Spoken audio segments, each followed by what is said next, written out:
about having them join the fold. But we also have our great sponsors from Taste Buds. So you'll have those edibles in your bag. You'll have the drink ebs on the table. You've got our friends over at Eureka Vapor with cartridges. We have Mountain Select. They're going to be putting dabs in everybody's pockets. Rosin. Yes, sir. So it's a litany of who's who of you want to be associated with. It's going to be our best dinner yet. A new location, more tickets available, live entertainment, and we brought in the big guns to make sure the project goes off without a hitch. So y'all stay tuned. Next week's episode, we will give y'all the password, but we appreciate everybody supporting us. Now it's time for Brad Bellinger. Forrest Gump. Yep. Man, we fucked up that intro. We had something good going there for a second, but we are back, and we have a guest with us joining us on the Epic Patio for Perfect Patio Vibes over here at Cetra Eatery in Wash Park. We have the one, the only, Brad Bellinger, comedian and sales rep extraordinaire. How are you, Brad? Oh, man, so great. Thanks for having me, guys. Appreciate it. Man, our first intro is so much better. Right? Like I know. I love how you invited yourself on here, and so we obviously agreed to that. Yeah, and I love how we're like pretending like we didn't already do this. I'm not doing that at all. I just said that we were doing our second intro.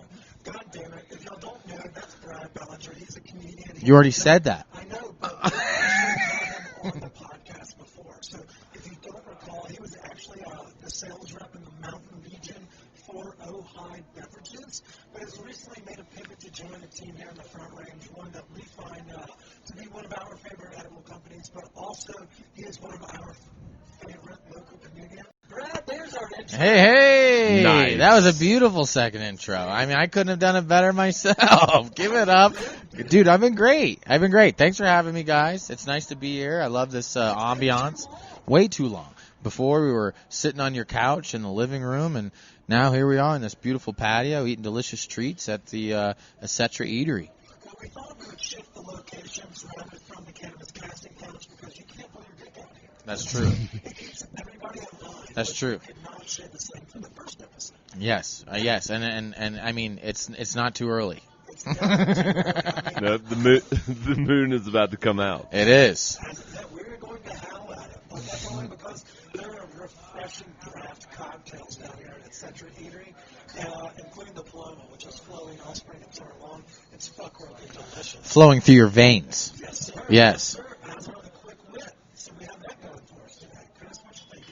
I'm thinking, why do we got the modern Forrest Gump with us today? What's the news? What's catch us up? Well, I'm super excited to be here and share this with you guys, and I really do appreciate, all jokes aside, being on the platform. You guys have crushed it over the last 2 years, building your name, and I'm here to share that we are working with the Boulder Theater, the Fox Theater, and the Aggie Theater. Laugh Lines Comedy presents whoever that comedian may be. Our first one's May 13th, Friday, with Harlan Williams. You might have seen him on Dumb and Dumber. You might have seen him on Half Baked. He was the cop that drank the pee. Yep. Oh, that was so good. Yes, it was. Get the hell out of here. Rocketman. I mean, that was like his big role. I feel like Half Baked. Mm-hmm. Yeah, and Squirrel Master came in there. And his acting, little acting roles, even, aside from Rocketman, his cameos in movies were so popular that it kind of overshadows the fact that he's been doing stand-up comedy for, well over 20 years. Well, I mean, I can believe that to be the case. I mean, I love how, we're saying that the movie Rocketman overshadowed anything. Yeah. It did in my childhood. It definitely did in my childhood. That was one of the ones I watched pretty regularly. That explains a lot. Cool. So I gotta be honest with you. You just went straight for it. Like, Yeah. You didn't bullshit around doing any of the chit chat with us. Why? Like, we're going to work with the Boulder. Yeah. What are you talking about? What is Laugh Line? So Laugh Lines Comedy Club we started a comedy club in. Who's we? Me and the bar, the Tune Up. We partnered up together. They had a venue, an event space next door to their bar that they only used for the kitchen. And so I wanted to do a comedy show with them, and then only to find out that they had this open space that they had no plans to do anything with other than use the kitchen to feed the bar next door. So I proposed we start a comedy club, and that's exactly what we did. And Laugh Lines Comedy Club opened up in January, actually on my birthday, January 26th. We sold out all of our So you're a shows. Libra. I don't I'm know. an Aquarius. Cool. Yeah, I knew it was doesn't one of them. matter. Yeah, I knew it was one of them. if you're into that kind of thing. But yeah, so yeah. Nobody that has chakra and gems eats and parties with me. I can say that with a resounding You don't think they go to sushi dinner every now and then? maybe so. Mm. Yeah. They have a gluten allergy, Chris. Celiac light. But continue on. Yeah, no worries. So, we sold out all 8 of our first shows, and then as you know, it's 2020, so slowly. No, the story was taking place in 2020 when we opened the club, and There you are with the timeline. yeah, Linear. so we ended up losing our venue because of the pandemic, and we had to shut down. We tried our best to stay open. We sold like sandwiches, and we're just trying. Why to didn't you get a grant from the CARES Act and shit? Well, we What were an idiot. such a new startup, so we really didn't Even actually. better. We weren't really eligible for a lot of things. Take taxes and have your EIN all in order. Yeah. Chris, let's not talk about defrauding the government. I just filed for my extension. We'll talk about that in October. Yeah. I'm only fucking with No, you're good. Defraud the government. Yeah, don't. Don't. But yeah, so then we comedy was pretty much shut down in general. It wasn't just our club. Oh, wait, so there was zero humor across America? Sure felt like that. Unless you were on Instagram and you were scrolling through it, like that was the only thing that was probably keeping you alive and laughing at that point. But You don't watch enough. Hold on, real quick. Side note: as a comedian during that time, would you have like Zoom calls with people? we did do a Laugh Line Zoom show for Google actually, with comedian Tyler Fisher. I don't know if you know who Tyler Fisher is. Shout out to Tyler Fisher. He actually blew up over the pandemic. His career absolutely just blew up. Like he's followed by like Jamie Foxx and Jennifer Aniston now, and they share his stuff. And Shout out to Jennifer Aniston. and he's very anti COVID mainstream news. So it was kind of interesting to see him do impersonations of Fauci and just absolutely kill it and nail it on the nose, and it resonate with people so much that he hasn't been canceled or taken off Twitter or Instagram. And so we had him on a Google comedy show, and man, dude, the dynamics of a Zoom comedy show are just it's night and day. Comedy needs to be live in front of people in a small or comfortable, cozy venue, not on a live stream Zoom call. Right. That would be kind of difficult because you're supposed to be able to read the room and Yeah. gauge the audience. And hear Betty's laughter. over here Feed, raising her hand. it really Shut up, is. you're mute. Yeah, it's really an energy exchange. That's what comedy is. It's an exchange of energy. You get a direct ROI from your joke. Where, we're already having the chakra conversation when it was done.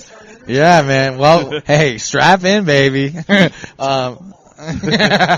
Hey, whatever. If we want to strap, we could do that. Actually, can we? There's a drink called a strap on here. If you guys want it, it's $6.99. For a second there, I thought he was fucking serious. Yeah, I know. You looked at the bar can I get one of those? So hold on. Okay, so minus the terrible Zoom comedy stuff. Oh, so bad. It's disgusting. Laugh Line is still going on. That's So comedy had a good portion of time where it was just on Zoom, and when shows started becoming more and more allowed, we started out at the Metlo, which is a rooftop. If you're familiar with it, they do cannabis events, cannabis friendly private events. So we brought. It's on Broadway. It's in Denver. It's right across from what's the club there? Vinyl. Right near Torchy's. sweet. So on the rooftop, we did a comedy show. We brought Justin Elliott and Darius Bennett into town from L.A. They toured with Brennan Schaub and that kind of whole squad. Brian Callen. So He was good in 05. yeah. Yeah. So we sold out that show, and that show was our first show back since the club shut down. So it was like kind of like, the beginning of the comeback. And then I got in touch with the Church Ranch Event Center in Westminster. Church Ranch Event Center in Westminster. They do like weddings and stuff. So here I am like, hey, can we do comedy here? And they're like, I mean, we can, So I mean, how could somebody say no to this kid, yeah. though? It's like, yeah, I mean, let him do it. It's kind of like when you're like, oh, that train's about to hit that car, but you keep watching the video. That's what I feel like when Brad's like, so you have a brunch for Mother's Day with a bunch of moms. Do you want to do a comedy show? Come on, give me a shot. Yeah. Yeah. Take it or leave it. Well, I mean, like I took if you don't know unless you ask to a whole other level, That's why you're a great sales rep in cannabis too, because you miss 100% of the shots you don't take. You can't be scared of hearing no. Yeah. Yeah. I mean, obviously that didn't work out great for Louis C.K., one of your guys. But well, other people in the comedy. I mean, he did just win the Grammy for best comedy album this year. So That one was pretty funny, not gonna lie. What else is funny? He jerked off in a plant. No, that was Harvey Weinstein. Tomato. Yeah, who actually used to be my client when I worked for that chauffeur company, which we touched on that last episode. So did you pick up these big balls? We talked about Michelle Obama last time and this time and whatnot. He also is in cahoots with Harvey. Really hard. It's Forrest Gump. I'm telling you, if I could write. Were you called to testify? Oh, wait, no, I was not. No, you weren't in on that? No. Slight curvature. Yeah. Yeah, it definitely was small and bald, for sure. But, yeah, no, that was an interesting, part of my life because it just had such, crazy insight to these people's lives, being a dispatcher, because you knew everywhere they went. You knew what they were were you doing. a radio guy? No, I was a dispatcher for a private chauffeur company. So a radio guy. Yeah, radio guy to the drivers, I guess. But we didn't. Radio So did I. I was like, "Good morning, Vietnam." That's what I was thinking. That's not the radio I meant. I love that. Turn that down just in time for him to say good morning. Because otherwise people would have just turned off the episode. They've already turned it off.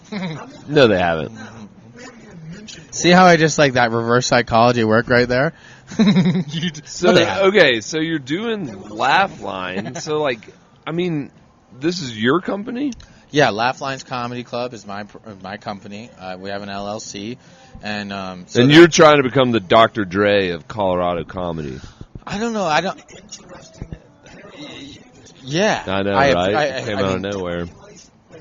It's definitely. That's a compliment. That would be nothing would be better than being like Dre. I love Dr. Dre. Who doesn't? He's a producer. Yeah. No, it's funny you say that because I feel like he started out as a rapper.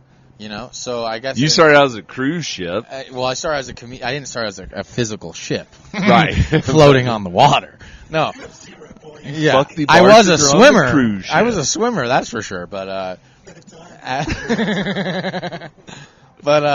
yeah, no, I started doing comedy in Ireland, and with the idea of being just a comedian, and here we are, 12 years later, and I've shifted and realized that really my strong suits are producing and hosting shows. You're an MC. That just kills me. Yeah, and I like doing that. Have you built a really strong network, and does it help if you have this industry knowledge or background in the comedic world that helps facilitate booking and things of that nature? Yeah. Are you going about this kind of like how I shoot out invites to fucking airlines to be our sponsor? Right. How do you bring somebody in? How do you lock in? Sliding in DMs. Like you have, coming up. Well, I've been lucky enough that in my journey in comedy, I've made a lot of friends that are way more successful than I am. Yeah, and it's been a learning experience. I really try to learn from everybody I meet, let alone people in the same realm or department that I'm in. Everybody you meet, you can get something out of them. So I love this guy. He's always open to learning more, as well as 2 ears, 1 mouth. Yeah. Or semen. Back to hashtag semen. No one's going to know what that means because that other intro. will. Yeah, that's We true. will. Yeah, that's just for us. But But yeah, so I really, like it was kind of humbling experience too, knowing that to be a comedian